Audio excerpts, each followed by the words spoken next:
Vous, une autre fois, après avoir parlé avec vous, étudié avec vous, deux philosophes de l'un, Maître Eckhart et Nicolas de Cuse, nous allons étudier aujourd'hui deux philosophes de l'être, Avicenne et Maître Eckhart, et saint Thomas d'Aquin. Bon, à vrai dire, je vais inscrire cette étude dans le cadre d'une histoire de la question de l'être au Moyen-Âge, et nous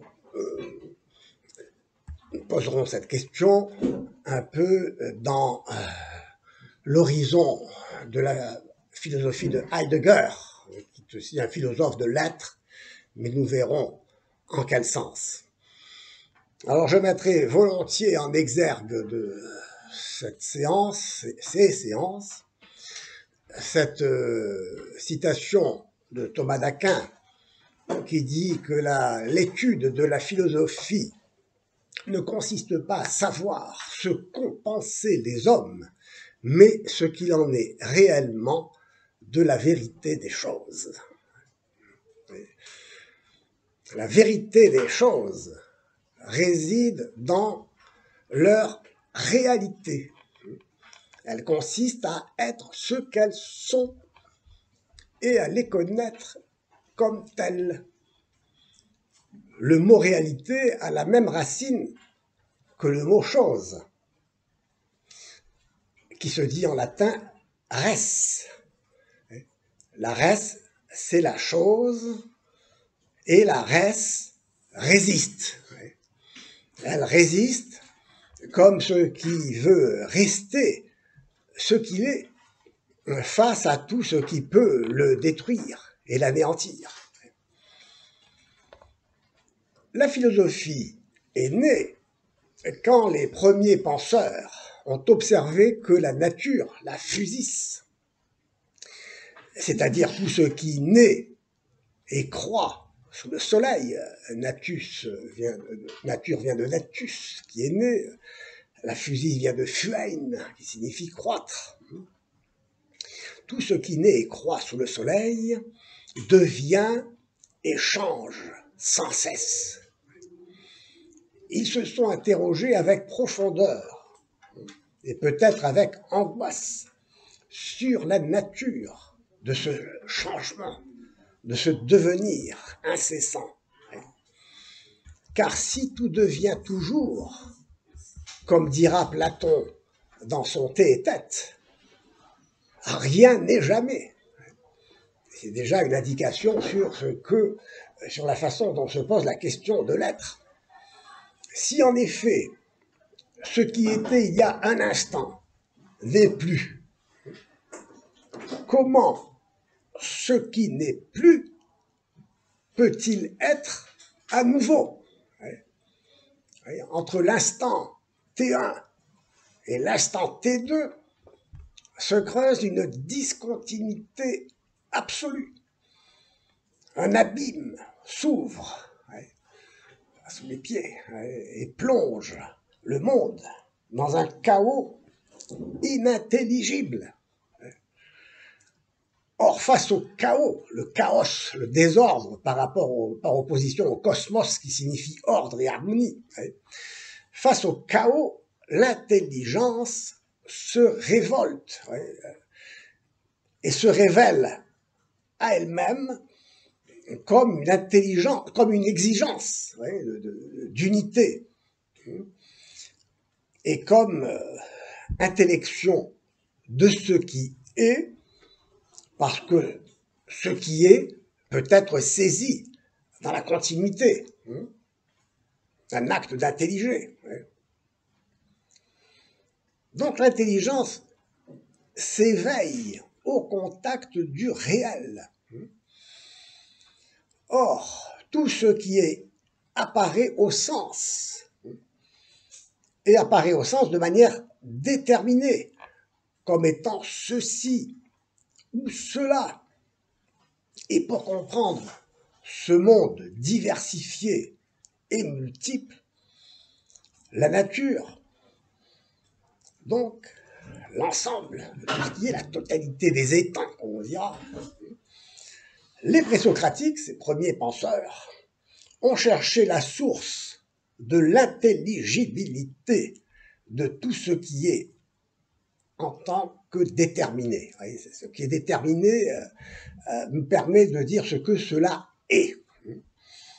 Et ils se sont tournés vers ce qui détermine le déterminé, c'est-à-dire vers un déterminant qui, étant déterminant lui-même, ne peut être déterminé, sauf à être considéré en tant que déterminant comme déterminé.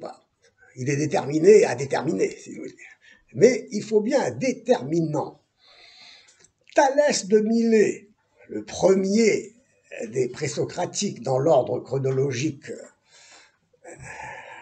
habituel, a identifié ce déterminant à l'eau. L'eau. Anaximène, deuxième philosophe de l'école de Milet, dans l'ordre chronologique, lui a identifié ce déterminant à l'air. Héraclite, au feu, Empédocle à la terre. Bref, je ne reviendrai pas sur cette pensée des présocratiques que vous pourrez étudier dans mon cours sur les présocratiques, en relisant mon cours sur les présocratiques. Et donc, l'eau, l'air, le feu, la terre, les quatre éléments, on reconnaît, se caractérisent par leur simplicité, c'est-à-dire ce à quoi tout se ramène, ce en quoi tout se résout. Tout est eau, vous voyez, l'eau sous la forme solide, vaporeuse, liquide. Donc toutes les formes que peut prendre l'eau, voilà ce qui caractérise la totalité de tout ce qui est. L'eau est donc un déterminant de tout ce qui apparaît, de tout ce qui devient, et donc permet de comprendre qu'il y a une unité de ce monde divers et changeant. Anaximandre, lui, qui est un contemporain de Thalès, vous voyez, trois philosophes de l'école de Milet, les premiers présocratiques, qui, d'emblée, voyez-vous, pose la question de l'unité associée à la vérité des choses. La vérité des choses, c'est que je puisse les intelliger, ces choses, comme ce qu'elles sont vraiment depuis tout à l'heure. Anaximandre, lui, dira que ce qui est au commencement, l'arché de toute chose, n'est pas un déterminant déterminé en tant que déterminant, mais l'indétermination pure, c'est-à-dire, en grec, l'apeiron, qui se traduit illimité. Peiras, en grec, signifie limite. Et Anaximandre est le premier philosophe à recourir à la notion de commencement, d'arché, et d'identifier ce commencement de tout ce qui est déterminé, donc, comme étant l'indéterminé, l'illimité, le sans limite, sans terme, la peiron. Ainsi, ce qui s'offre à l'observation, donc, est déterminé, mais change sans cesse en devenant tel ou tel. et nous révèle ainsi non seulement qu'une chose change, mais qu'une chose n'est pas l'autre. Et pis encore, donc, c'est qu'une chose, en changeant, devient autre qu'elle-même. Ouais. Ah, Héraclite, nous y reviendrons, disait, ce qui est chaud cesse d'être chaud pour devenir froid. Donc le chaud devient non chaud, son contraire. Ouais. Le non chaud, c'est le contraire du chaud. Ouais. Mais en même temps, le non chaud, le froid, a besoin du chaud pour s'affirmer comme non chaud. Le froid, c'est du non chaud. Une double négation qui montre la nécessité des contraires et de cette lutte même entre les contraires, puisqu'il dira, n'est-ce pas, que les contraires, le devenir, la lutte, le polémos, la guerre entre les contraires, c'est le père de toute chose, parce qu'il engendre donc le devenir, puisque le devenir n'est que ce passage d'une chose à son contraire, du chaud au non chaud. Mais pour devenir froid, donc il faut que le froid lui-même nie le chaud. Et donc le chaud sera à son tour un non chaud, pour dire un non froid.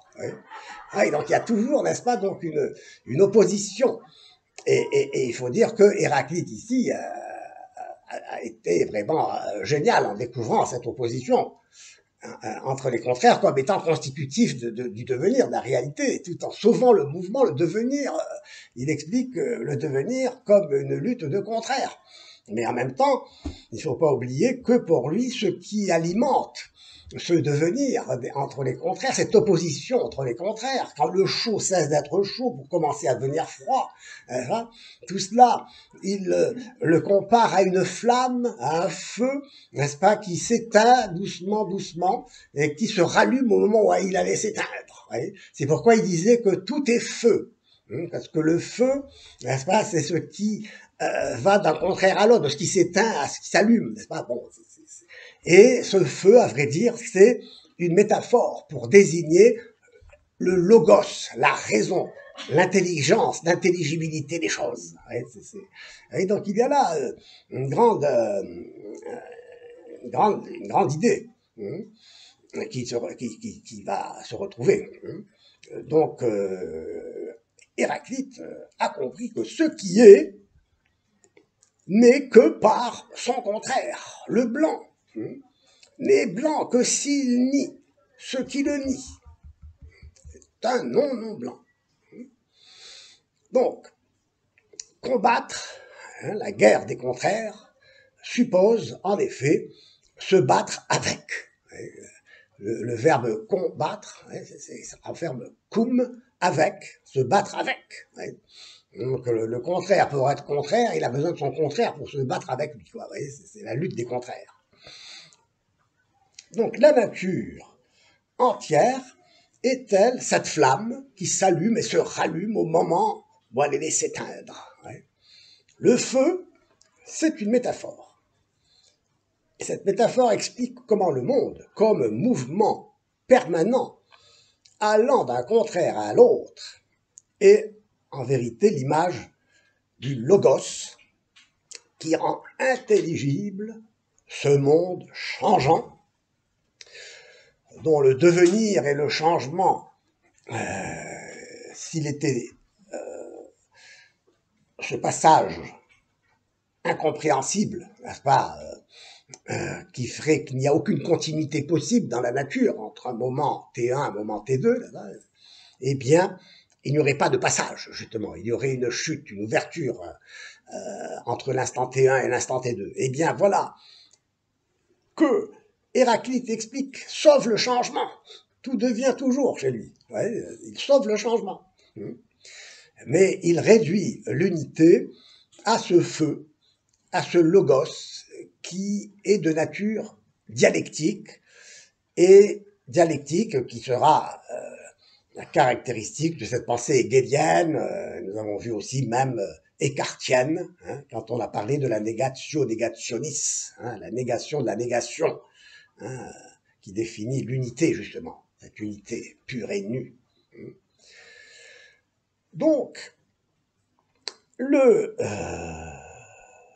tout ce qui est désappropriation de soi et réappropriation de soi. On pourrait dire, à la manière de Heidegger, que c'est une désappropriation appropriante. Et on aime bien ce genre de... Bon, faut-il en conclure que ce qui est n'est pas et que ce qui n'est pas est? Voilà la question. Parménide, lui, concevra autrement ce qui est. Ce qui est pour lui n'est ni l'eau, ni l'air, ni le feu, ni la terre, c'est l'être. C'est l'être. Or, l'être n'a pas de contraire. Et c'est ici qu'il s'oppose à Héraclite.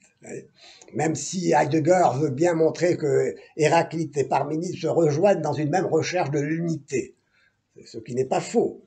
Mais l'unité selon Héraclite n'est pas l'unité selon Parménide.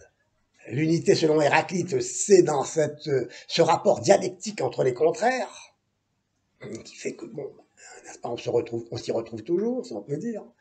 Alors que pour Parménide, il n'y a pas de contraire. L'être n'a pas de contraire.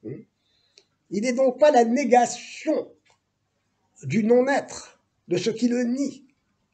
Il n'y a pas de combat entre l'être et le non-être, comme chez Héraclite, où il y a un combat des contraires. Ouais. Autrement dit, l'être n'est pas un non-être. Et pour nier, en effet, le non-être, il faudrait que le non-être soit, autrement dit, qu'il précède l'être. Et donc, il faudrait que l'être précède l'être. Enfin, c'est quoi cette histoire? Donc, l'être n'a pas de contraire. Parce que l'être n'a pas à nier son contraire. C'est l'être qui est premier.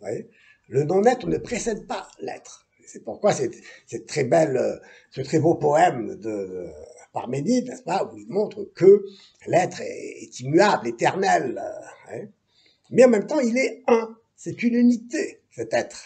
On verra la nature de cette unité de l'être. Car l'être est un. Et c'est ce que nous étudierons tout au long de ces séances. Mais l'un n'est pas. L'un n'est pas. Pourquoi? Ça, c'est Platon dans son Parménide, dans la première hypothèse, dans la deuxième partie du Parménide de Platon, où Platon se remet en question, n'est-ce pas? Il remet en question sa théorie de la participation. Et il va se poser la question de savoir si l'un, pour être un, il faut qu'il soit. Enfin, est-ce que l'un est, se pose-t-il? Une première question. Et cette première question sera la source du développement de tout le néoplatonisme, qui culminera chez Plotin, puis après chez ses disciples, Proclus, etc. Et donc, l'un n'est pas, dira Platon, si l'un est, ben, il n'est plus un, puisqu'il est un. Je ne peux pas dire donc de l'un qu'il est. Si je dis de l'un qu'il est, ben, je dois dire que l'un n'est plus un. Donc l'un n'est pas. L'un n'est pas. L'unité, c'est l'indivisibilité. L'un ne peut pas se diviser en un et non un. Et donc, si l'un est, il se dédoublerait en l'un et en l'être qu'il est, qu'il serait, disons. Ce qui fait partie d'ailleurs des autres hypothèses que va émettre Platon dans cette deuxième partie du Parménide. Mais l'un n'est pas. Et Parménide nous dit, l'être est un. L'être est, il est un. Et pourquoi l'être est un? Parce que l'un, ai-je dit, c'est l'indivisibilité. Si l'être n'était pas un, Il serait donc divisible. Il se diviserait en quoi? En l'être et le non-être. En quoi peut-il se diviser, l'être? L'être ne peut se diviser qu'entre ce qui est et ce qui est. Donc si l'être se divisait, il se diviserait en l'être et en non-être. Et donc l'être est un parce qu'il est non divisible. Il est non divisible. Et nous verrons, les philosophes au Moyen-Âge parler de l'un comme un transcendantal de l'être, en disant unum et ens convertuntur. C'est-à-dire l'être est un, l'un est, parce que c'est l'unité de l'être au sens où l'être n'est pas divisible. N'est pas divisible. Parce que de même qu'on ne peut rien ajouter à l'un sans en finir avec lui, de même à l'être, on ne peut rien ajouter. Que peut-on ajouter à l'être qui ne soit pas déjà de l'être? C'est la question. C'est la question. Donc, tout cela, nous allons le retrouver dans cette histoire de l'être, si je puis dire, et cette histoire plus précisément de la question de l'être telle qu'elle se pose déjà, comme vous le voyez, dès les présocratiques. C'est pourquoi l'étude des présocratiques est toujours une introduction à la philosophie. Voilà. L'être est, le non-être n'est pas, nous dit Parménide. Donc, l'être est un. Mais c'est parce qu'il est un. Nous développerons cela. De même que pour Platon, c'est parce que l'un est un qu'il n'est pas. Donc il faudra bien réfléchir là-dessus à la lumière de cette essence de l'un comme étant indivisibilité. L'indivisibilité n'est pas l'indivisibilité en soi, abstraite, se promenant là comme une idée platonicienne dans son monde intelligible, mais qui n'est l'unité de rien. L'unité de rien. Comme pure indivisibilité. C'est une idée logique uniquement. Tandis que l'être, c'est l'être de cette chose qui résiste. Qui résiste justement, comme nous le verrons, parce qu'elle reste une. Et nous verrons en même temps que c'est en même temps ici cette affirmation d'une chose qui est une reste qui résiste. Nous verrons aussi dans quelle mesure ça peut être ici une réfutation de la pensée de Heidegger, de la pensée de l'être de Heidegger, pour qui l'être justement c'est le temps, c'est la négation de toute présence permanente, de tout ce qui est substantiel. On verra, c'est intéressant. Nous verrons comment pour justement Heidegger, le Dasein, les temps, se retrouvent suspendus dans le vide, dans une existence, une sortie hors de soi, comme poussé par la force du néant, qui est la force de l'un, qui n'accepte rien d'autre que lui. Or, l'un, c'est quoi? C'est le non-être. Nous verrons cela tout au long de ces séances. Donc, la pensée des philosophes avant Socrate constitue une véritable introduction à cette question de l'être. Platon et Aristote s'en nourriront et inspireront toute l'histoire de la philosophie. Et les philosophes du Moyen-Âge seront les héritiers de la pensée grecque. Et d'ailleurs, ils se considéraient humblement comme des nains juchés sur les épaules de géants. Vous vous souvenez de cette expression très belle qui montre l'humilité intellectuelle d'un vrai philosophe qui se considère comme un nain par rapport à ces géants qui l'ont précédé, mais qui voit plus loin que les géants, puisqu'il est plus haut que les géants en se mettant sur ses épaules, que sur leurs épaules. Donc, cette expression, c'est une expression de Bernard de Chartres, maître du XIIe siècle. Et nous allons passer en revue certains penseurs, comme par exemple, en particulier, Severinus Boetius, Boès, mort en 524, qui était, comme on l'appelle, le dernier des Romains et le premier des médiévaux, et qui a joué un rôle important dans la transmission de la pensée grecque. Il avait même conçu le projet de traduire en latin les œuvres complètes d'Aristote et de Platon, et de les commenter, en cherchant à restaurer, comme il dit lui-même, je cite, leurs idées en une unique harmonie. L'harmonie toujours et l'unité. L'œuvre de Boès va jouer un rôle important, et surtout en logique. Et en particulier, son œuvre exercera une influence importante notamment sur Abélard. Pourquoi? Parce que de toutes les œuvres traduites par Boès, ne sont restées que celles de l'organon d'Aristote, c'est-à-dire, n'est-ce pas, toutes les œuvres logiques d'Aristote.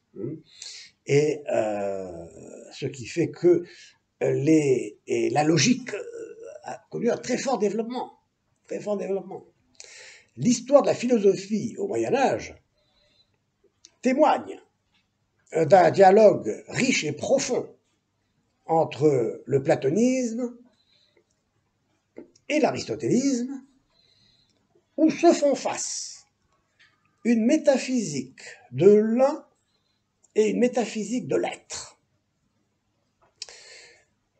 Nous avons consacré ici même un séminaire à la métaphysique de l'un en étudiant deux figures emblématiques, Maître Eckhart et Nicolas de Cuse, qui ont conduit cette métaphysique de l'un à son plus haut niveau de cohérence.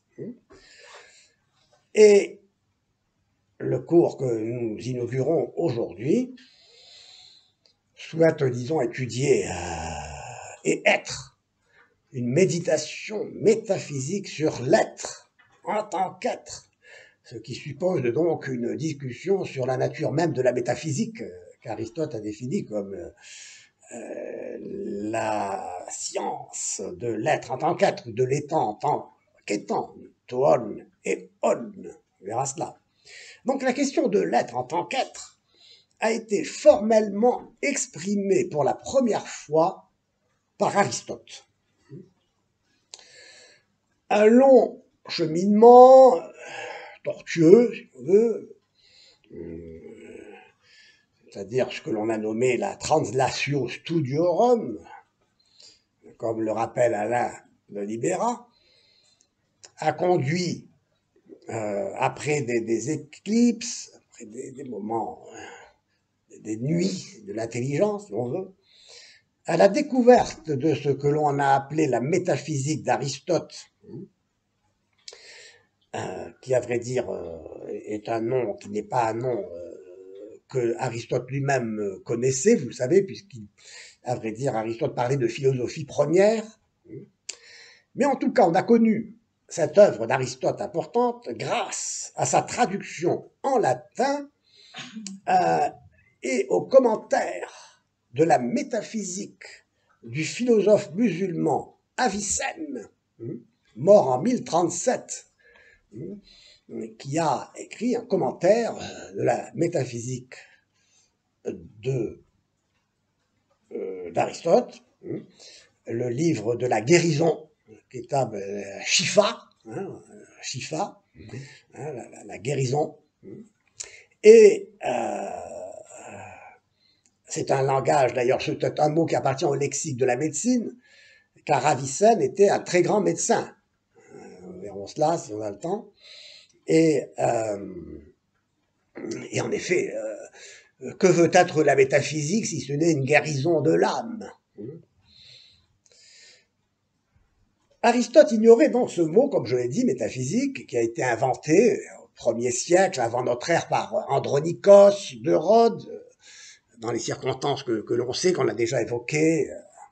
Mais à vrai dire, donc, comme je l'ai dit, il s'agit de philosophie première, et telle que Aristote l'a définie dans le livre Gamma de la métaphysique, à savoir la science de l'étant en tant qu'étant, on et on.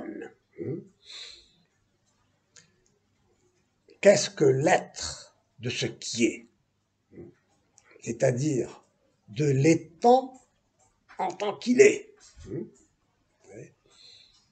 C'est comme cela qu'il faut comprendre l'étant en tant qu'étant. Ce qui est en tant qu'il est.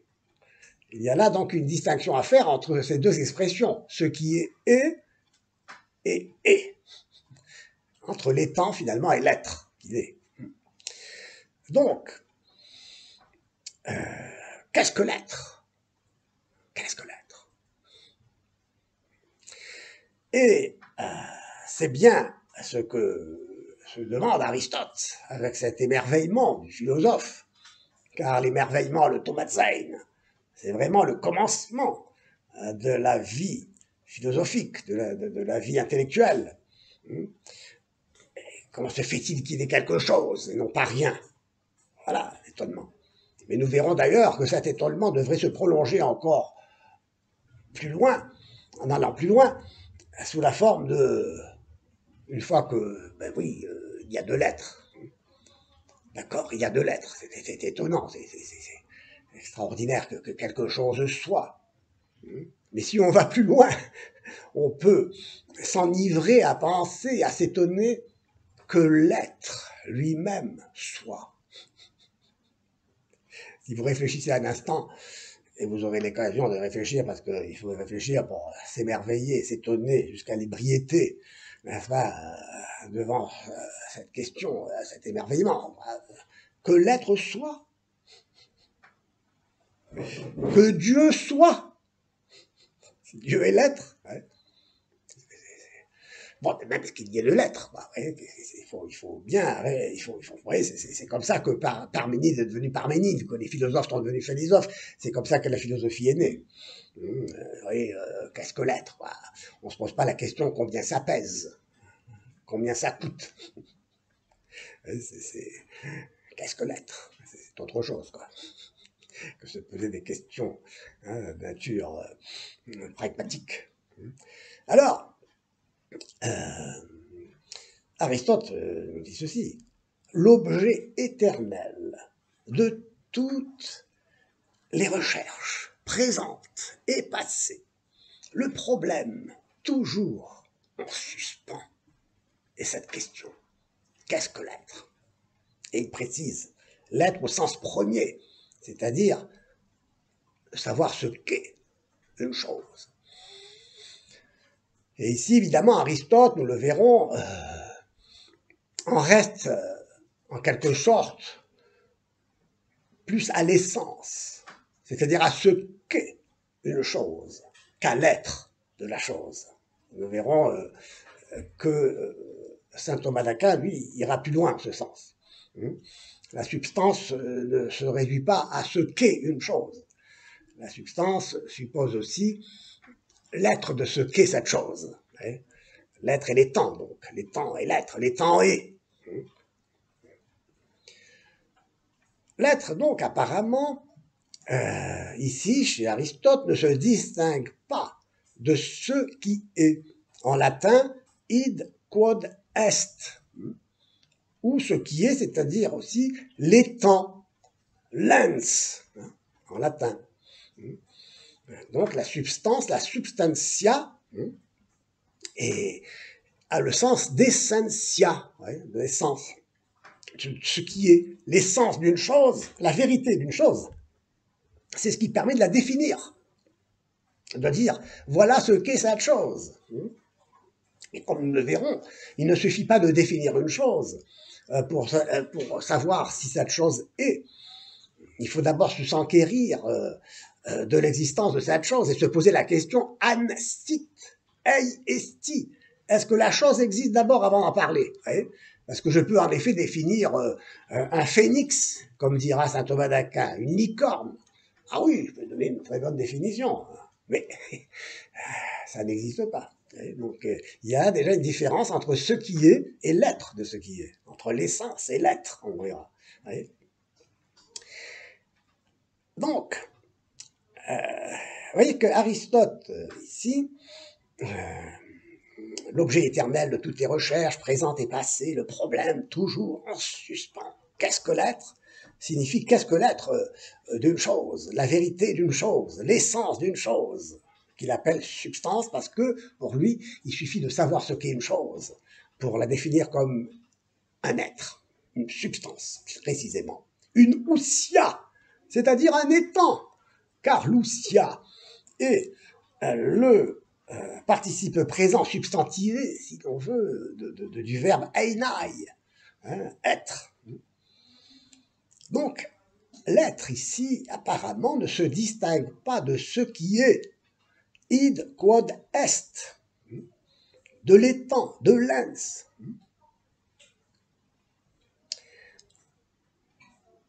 Quand Sartre dira que l'homme n'a pas d'essence, hein, que l'existence précède l'essence, ouais, il affirme ici que l'être n'est pas l'essence, ouais, que l'homme existe hors essence, jeté dehors, comme dira aussi Heidegger, projeté dans un monde absurde, parce que sans essence, sans définition possible, je ne peux pas dire ce qu'est un homme.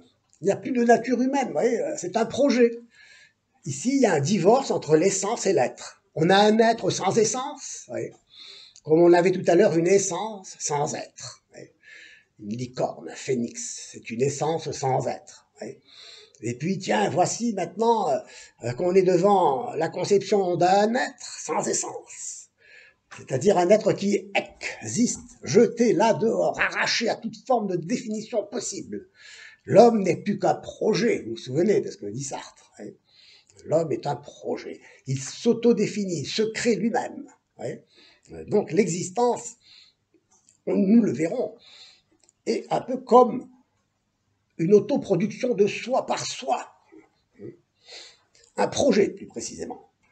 Hein, se jeter en dehors de toute définition possible qui m'enchaînerait dans une essence, me définirait comme tel. C'est pourquoi, voyez-vous, une grande tragédie aussi de la pensée contemporaine, issue même de cette conception heideggerienne d'un être sans essence, si on veut, réduit à l'existence, au non-sens d'un être jeté là, dehors, arraché à toute forme de définition possible. Ouais. Il n'y a plus de nature humaine.